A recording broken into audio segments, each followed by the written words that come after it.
Good morning. My name is Tim Snodgrass. I am Kilowatt Charlie 0 Delta November. I live in Cedar Rapids, Iowa, near the Collins radio facility. I worked there for 39 years. I've been 43 years in industry and an amateur for 50 years.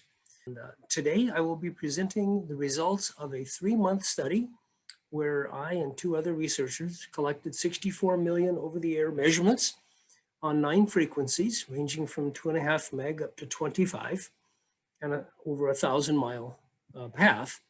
And we're comparing that to what the Voice of America propagation program does. So with that, let's get started. Thank you. I've titled my presentation today, Breaking Free of the Solar Cycle, because there's a lot of good propagation and opportunities that we have found in our research, or over-the-air research, that is better than what VOCAP and other propagation programs predict. So the predictions are actually not as good as real life provides, which is good news. My brother, Charlie Snodgrass, he wrote software, the runtime software that's fast, acquiring the data, the raw data. And Mike Zato wrote post-processing software to take the data, the millions and millions of over-the-air samples, measurements, and convert them down to algorithmically to something that could be graphed. So you can quickly, by looking at a graph, see what the big trends are. So I couldn't have gotten this done without these 2 guys. They get a lot of credit for this. So let's go on to look at what we did as far as the 4 topics we'll introduce. The first one is I'll talk briefly about how VOCAP looks, how you read the charts, read the propagation prediction itself, so you understand that. I'll then introduce the hardware and software that we used to acquire this massive amount of data. And then I'll present some raw data and some process data examples from these 3 months of measurements we made over last winter. And then on a separate topic, I'll present some interesting phenomena that we found when we used circular polarization instead of regular straight wires, and used spatial separation between antennas instead of a single location, co-located antennas. So it's quite interesting. All right, HF propagation prediction. Everybody knows about the 11-year solar cycle, so I won't bother with that. Here is the output of VOCAP. And some of the inputs, a little fine print here. This is January 2020.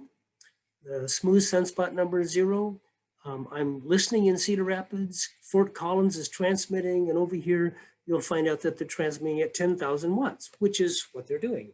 So I have the antenna parameters in here, and when they get done cranking away on their program, they make a plot of frequency from 2 megahertz to 30. In the vertical axis, and the horizontal axis is 24 hours of time. Now, VOCAP only makes 24 calculations for an entire month. So in this case, it's the month of January. And for the month of January, they're saying that they have one value between 0-100 hours and 100 hours down here. And this is what it looks like. The colors indicate the signal to noise that you will find if you use, for example, 6 megahertz at 100 hours, it's yellow, which is greater than 85 dB hertz signal to noise. Now, if you come up here and you go off the chart, if you go above this black line, that's the maximum usable frequency. VOCAP says you can't communicate up here. It doesn't even bother to put colors up. You can't do it. It's not possible. The FOT, the FOT, the frequency of optimum transmission is the blue line right down here. So you can see here, this is the daytime. In winter, daytime is shorter than in summertime. So here it's green, and it's 80 dB hertz signal to noise if you happen to be on 10 megahertz at, say, 2000 hours right here. That's how you read the chart. So let's move on now.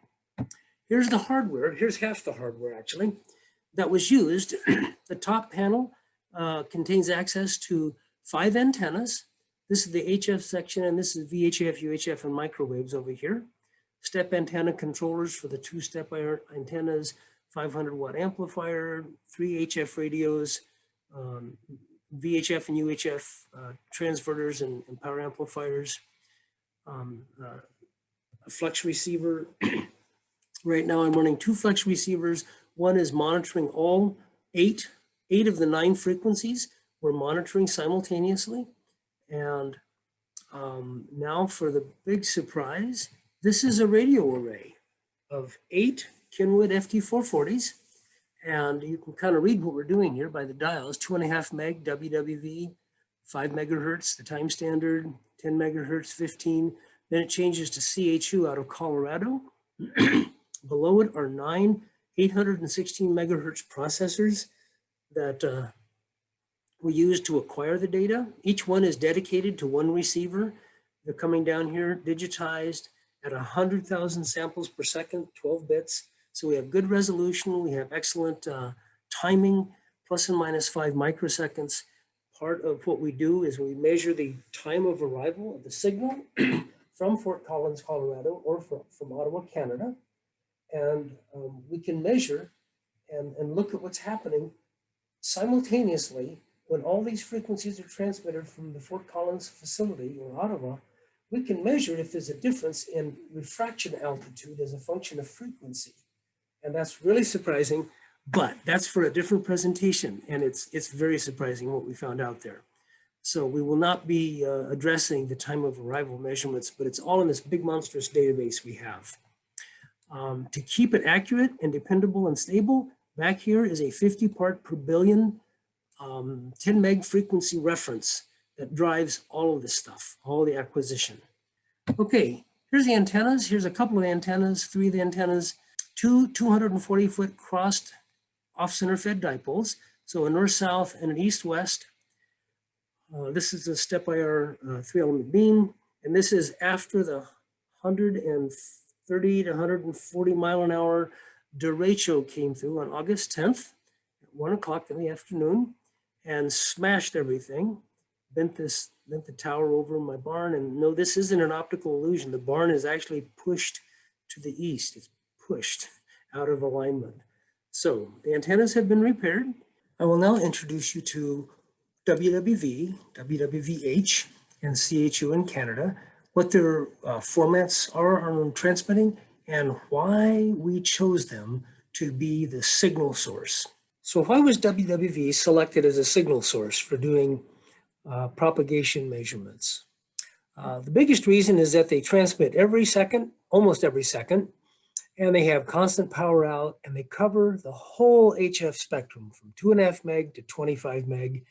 And with CHU, you have 9 good frequencies in there. And you also get WWVH in Hawaii coming in on most of those same frequencies. So you're checking 2 distances with one waveform. They're using different tones. So WWV in Fort Collins, Colorado uses 1000 hertz sine waves. They have a burst. It has 5 cycles on the second. And then WWVH uses 6 cycles of 1200 hertz. So you can deconflict them in the frequency domain. One is 1000, one 1200. And then on the minute is not 5 cycles, but 800 cycles long. And WWVH has 1000 cycles, again using 1200 hertz. So when you look at this in a recording, this is what you get. It looks like a bunch of noise: blue noise, red noise, and green noise. But that's 10, 5, and 2.5 meg recorded over about a 9-second period. The brown marks on the top are a 1 pulse per second GPS signal. And the rising edge of that, the left edge, is the point that is the definition of the start of a second, according to the National Institute of Standards.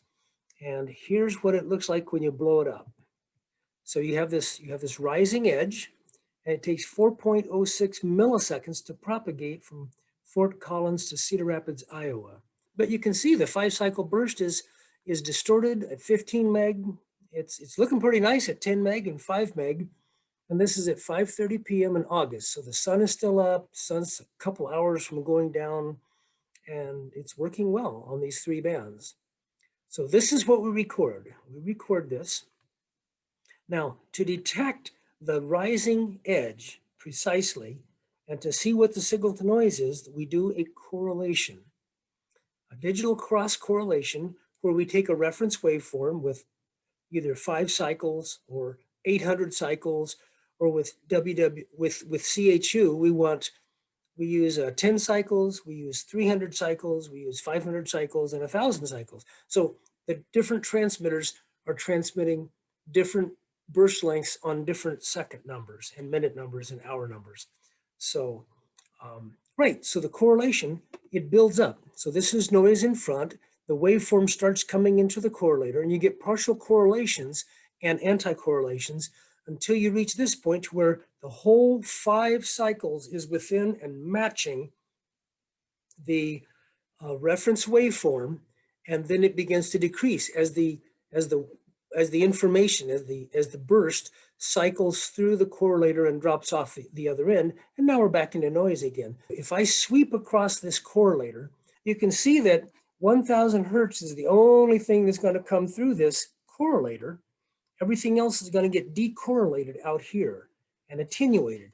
It's functionally a very narrow bandpass filter with a 3 dB bandpass of less than 2 hertz. So now you understand how we detect it, how we know what the signal to noise is, because we're looking at the actual percentage of signal that actually matches the reference waveform. So it really is signal to noise. It's a true correlation. All right, so here's the first example. We'll go back and pull up this vocap prediction we did from Fort Collins, Colorado to Cedar Rapids. So on this slide here, what you see are all the frequencies. So this covers everything that WWV is doing from 2.5 meg to 25. It's all on this chart. So this is the chart they have for the month I was doing this recording, last November, December, and January, the 3-month period. And when you just look at this, you'll say that this blue line, the frequency of optimum transmission, is where you get the best connectivity, best available channel. And this black line is the limit. You can't go higher than that or it's not going to work. So clearly 15 megahertz should never work between Fort Collins, Colorado and Cedar Rapids. If we did a graph, if we looked at that data on that channel of the receiver, you'd find out there's never any WWV coming in at 15 megahertz at any time. This is 24 hours during those months. Now, 10 meg should be working during the first 3 quarters of this. I mean, should not be working. And then over here, it should work with signal to noise getting better and then worse. So let's take a look at what really happened. Really happened. Watch this. Okay, this is 15 megahertz, all right? This is 15 megahertz, predicted to never work to Colorado, from Colorado. And this is December 12th. That's the week ending. This is 7 days long. This is Hawaii, WWVH. And we're correlating on 1,200 hertz tones here and 1,000 hertz tones here on exactly the same frequency. And yes, this did arrive about 20 milliseconds after transmission, and this arrived at about 4 milliseconds after transmission. But look at this. It says that every day of the week, you have some connectivity on 15 megahertz from Fort Collins, Colorado to Cedar Rapids. When vocap predicted that you would not have any by a large margin, okay? And yet look at the correlation. 92 million is what you get if you have full scale and you're pegged. So it's doing almost theoretical, almost as good as you can do from Fort Collins. And there's quite a bit of time. I don't know, maybe 20% of the time you could do this. Maybe it's 15 or something.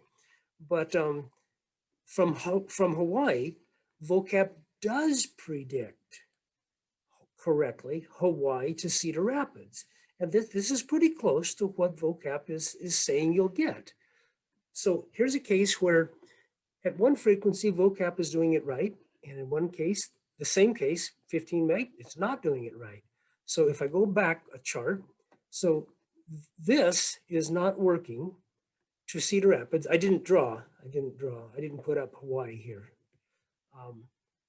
And so now we want to check, we could check and see what 10 megahertz is doing. This is 15. And this is, what did I do? I dropped down to 2.5 megahertz, okay? 2.5 megahertz is at the very bottom of the chart, the lowest WWB frequency. And you can see that the correlation does drop off. It drops off and then goes back up. Down here, you'd say that there is signal, there's color here, so it's working. And then what happens is, at this point, you lose the color, you get too low in frequency and it doesn't work. So my correlations are exactly opposite the way vocap draws their stuff, but you can see that they're saying that it's not working here. It's not working so bad that they don't even draw in colors and numbers. But the important part is right over here. If you get a correlation that's bigger than about 2 million, you can do modern amateur radio digital communications. Right, digital communications are viable. You can operate in this region right here where it says it doesn't work at all, but you can. Now there's going to be a couple periods where it drops below 2 million, but most of the time where it's gray down here, you actually can operate modern waveforms. You can operate JS Call or JS8 or something like that, or Olivia, Domino.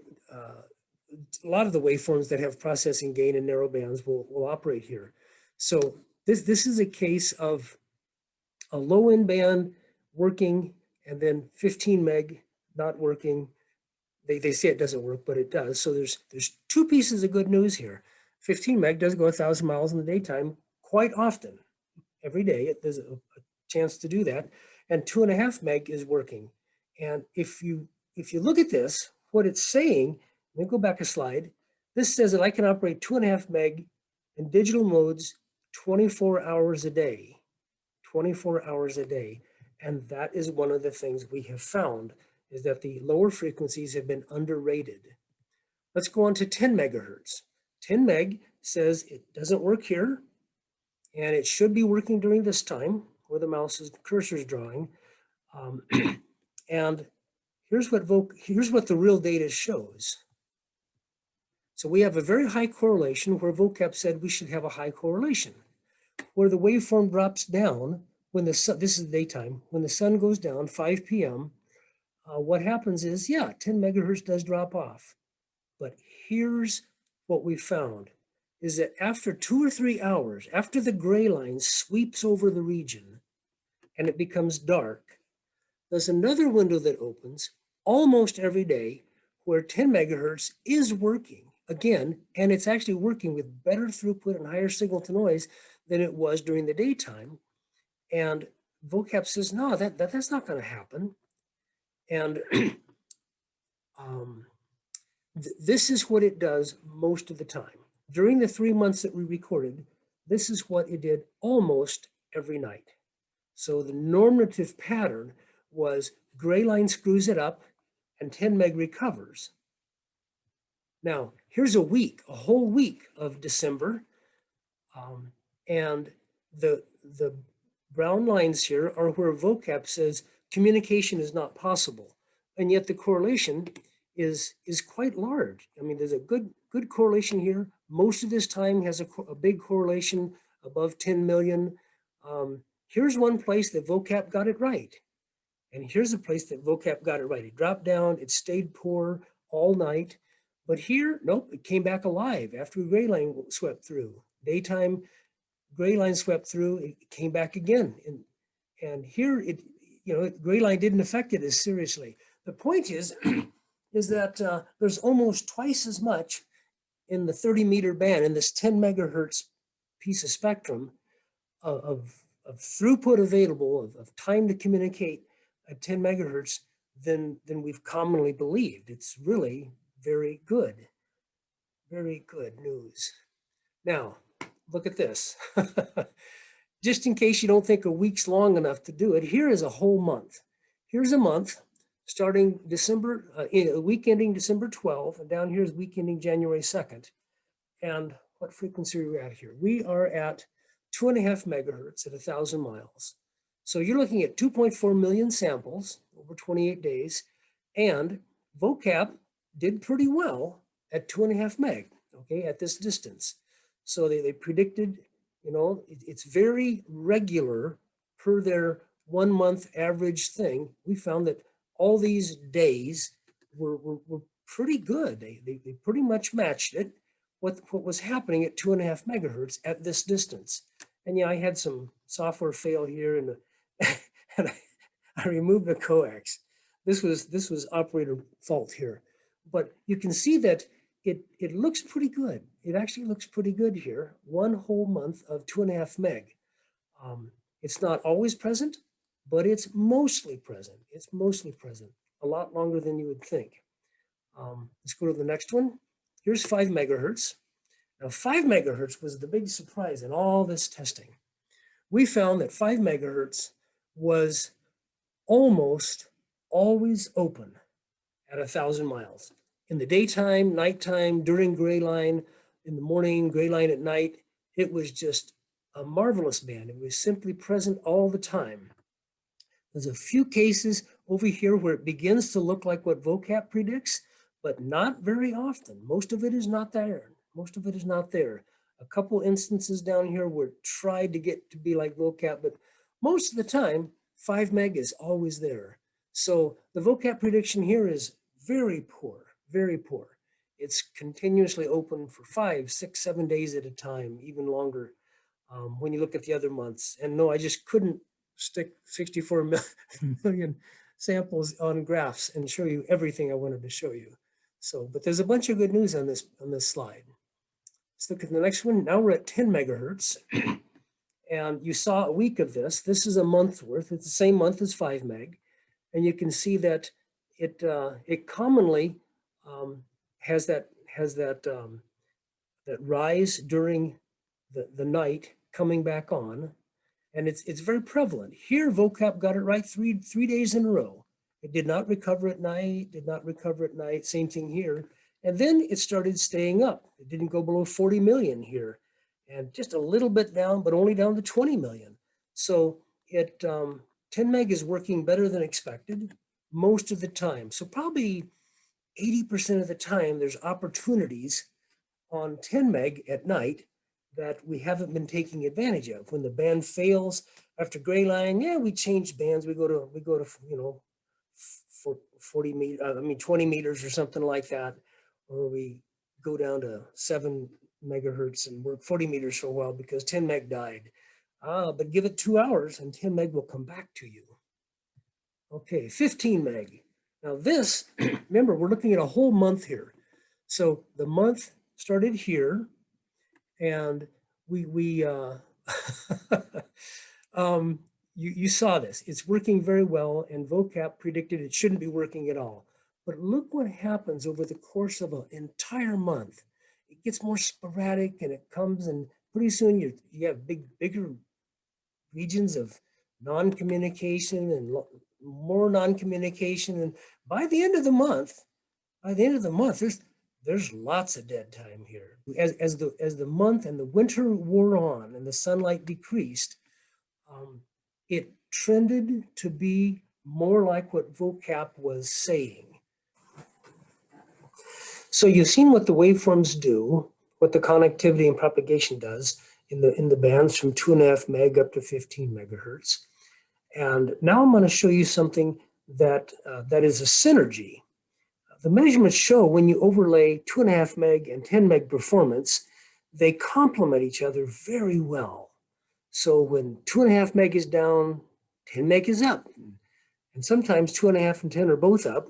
But the point is that when you scan across this, you find that there's no place where you can't communicate above, say, 50 or 60 million.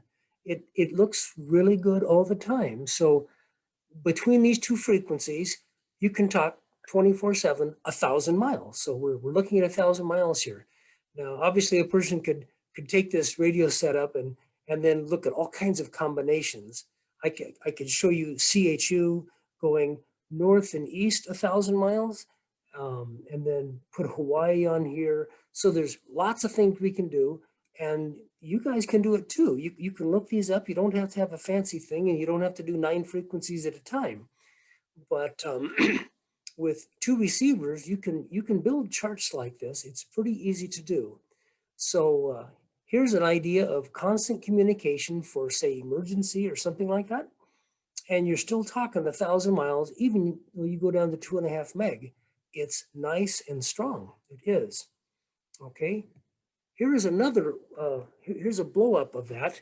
And it shows just one day and how they interact as far as gray line, okay, coming through and messing things up.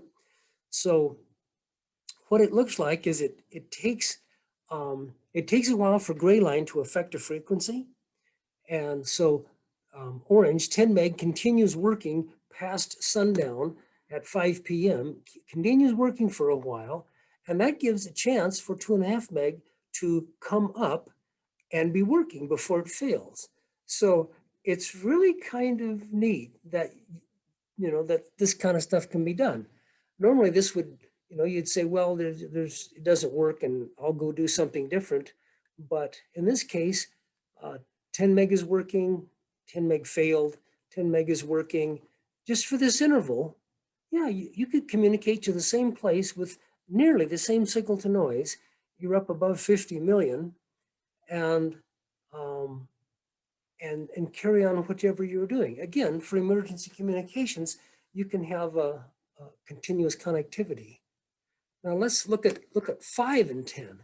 5 meg is kind of a jewel, a real gem. It does stuff that that is pretty exciting and unexpected.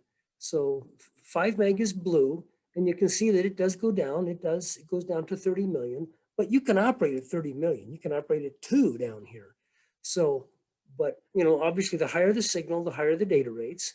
So when it goes down, 10 meg covers it, and then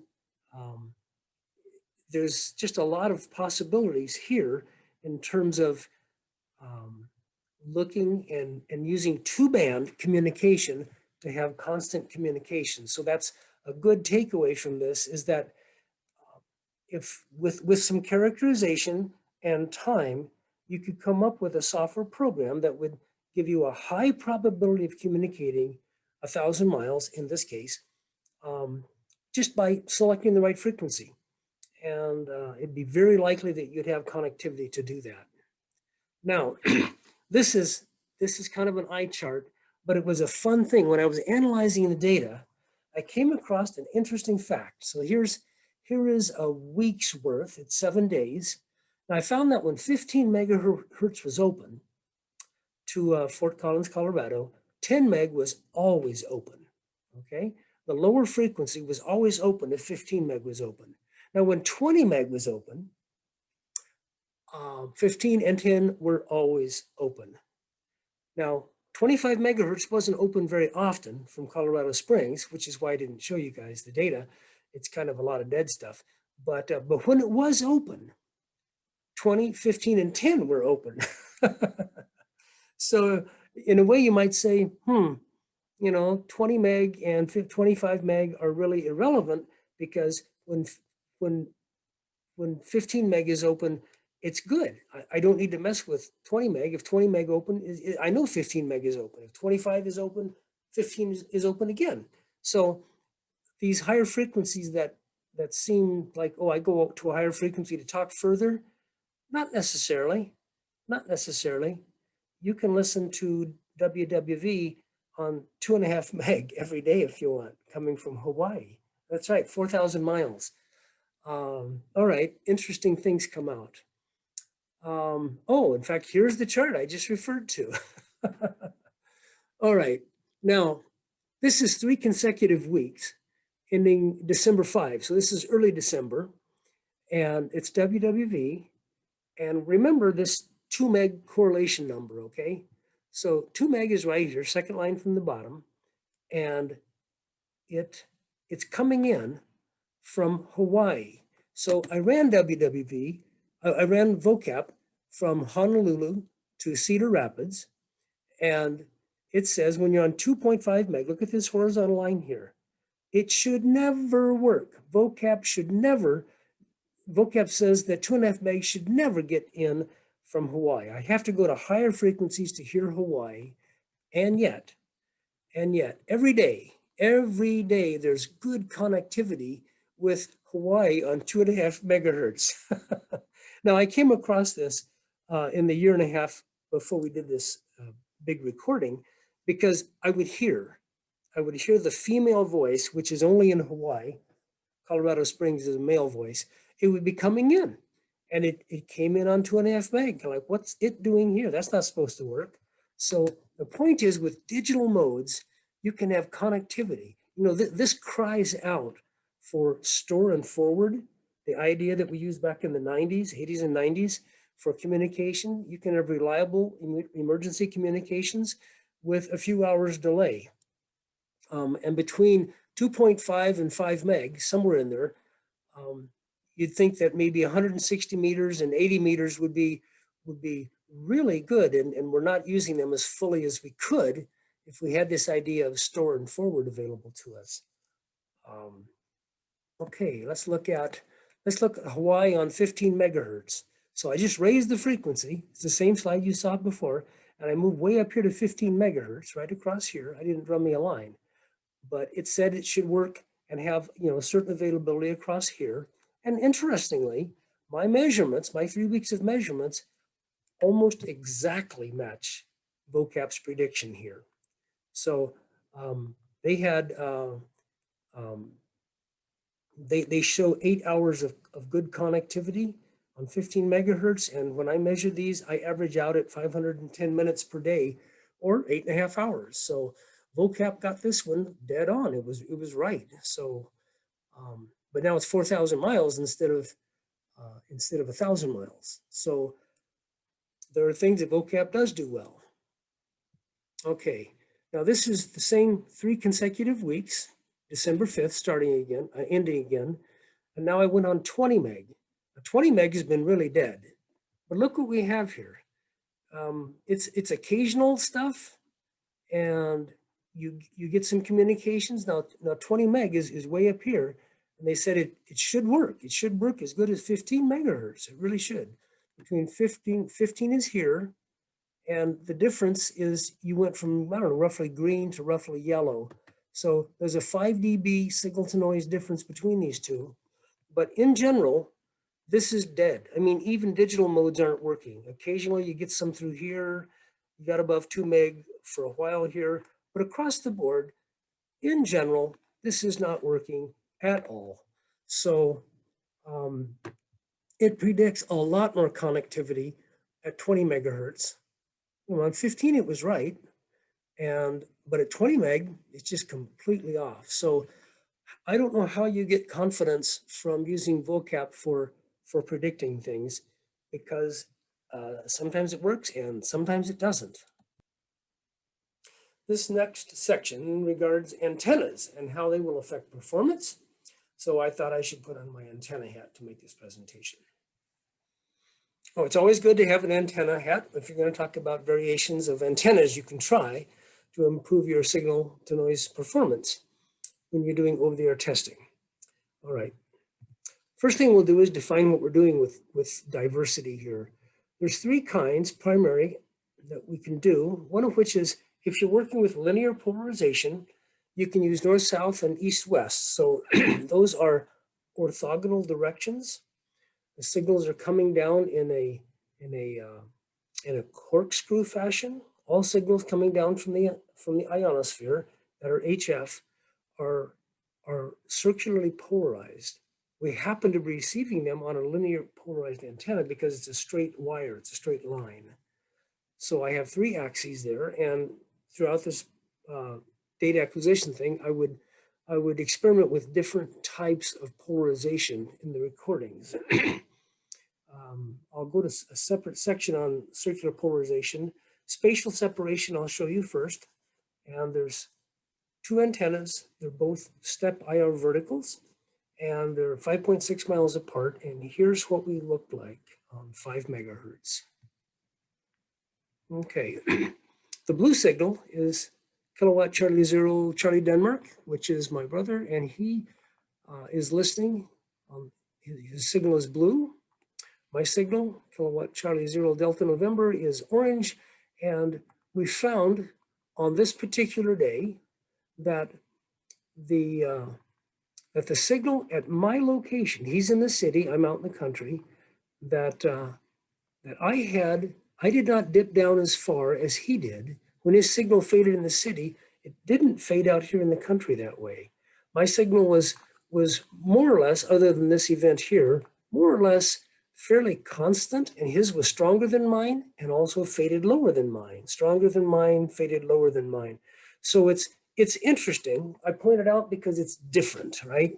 So if you happen to be in the city and you have somebody in the country, or just somebody 5 miles away, that you could link together his audio out via a 70 centimeter or a 2-meter link, you could be listening on 2 locations with physical diversity between your measurements, because if it's faded at my location, it's likely to be different at your location, maybe in a good way. Now, when we went from 5 meg to 10 meg, we found almost no difference at all.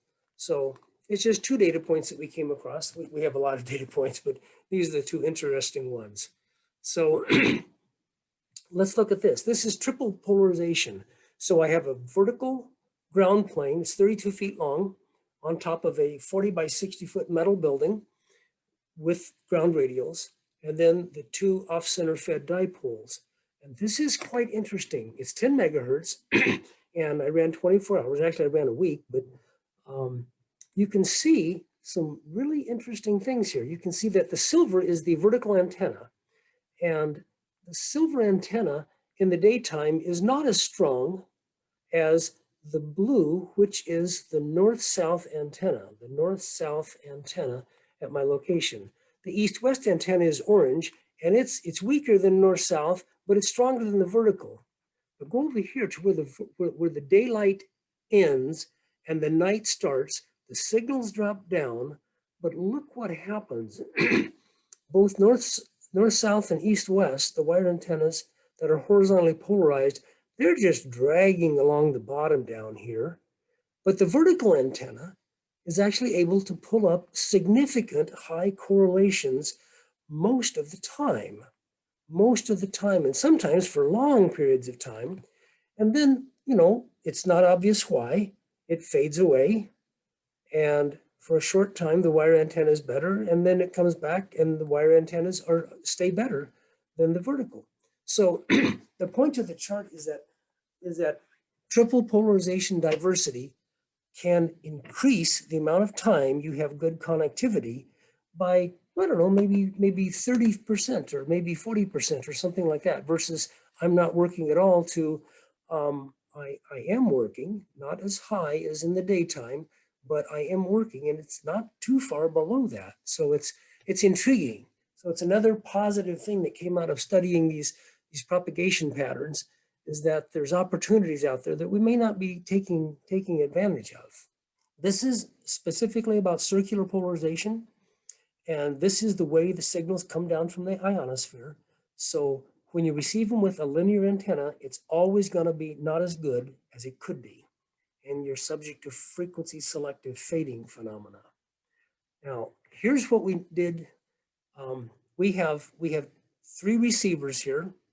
We have 2 antennas. We have a north-south antenna, an east-west antenna feeding 2 separate receivers, and we plot those there. So this is a 6-minute circular polarization average. We have north-south and east-west, so gold and silver are the only 2 antennas. There's only 2 antennas in this experiment, and gold and silver are the north-south and east-west. So you can look at this, gold and silver. These 2 here are the 2 signals coming in. There are no other signals than that. What I do is I take both of these and I perform a Hilbert transform on the east-west antenna, a 90 degrees frequency-independent phase shift, and then I sum it together with the north-south one. So I delay this 90 degrees at 10 megahertz. What am I at? I'm at 5 megahertz. That's right, 5. And then I literally sum them together with a summer, a 3 dB summer, right? And then I plotted. And if you look, the circular polarization, the blue, the summation, the Hilbert transformation summation of the two antennas, even though I incur a 3 dB loss, okay? So I'm actually going through a 3 dB summing combiner, and it's going to come out 3 dB weaker, right? So even though it's 3 dB weaker, it's stronger than either of the two inputs, almost always. Here it is not, but it's just slightly stronger than them during the nighttime. This is 5 meg. Now, when day comes, 5 meg fades down to a lower value, but look at what happens with the blue signal. With the circularly polarized signal, look at what happens. As the east-west begins to fade, the silver one, and then north-south begins to fade down, the circular polarized waveform, when you recover it, I want to say this right, when you recover, it's the same signal. When you recover the same signal using circular polarization, it is not affected as much in the daytime. It just doesn't fade down deep, way, way, way down here, like these two linear antennas do. Now remember, I'm taking these two signals, I'm shifting one of them 90 degrees, and I'm adding it together with a 3 dB loss, and look what happens.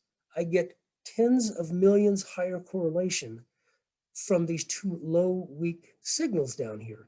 And then as the day begins to go toward nighttime, it fades back into being just a little bit better. So, this, if you look down here, there's only 12 measurements out of 1,404 where circular polarization is not stronger. So this is a big deal. This is very valuable, and it makes that 5 meg band, which almost works 24/7, work even better. I mean, that dip that came down that I showed you earlier, 5 meg does go down, but it's still usable. I mean, here we're dipping down to 10 million, but a correlation of 60 million is pretty nice if you don't want to go down to 10 million. So it's quite a discovery that we've made. And then we went back and we did a week's worth to see if this was a singularly unique, just one day it happened to do something goofy. But look at this. So this is nighttime. This is daytime.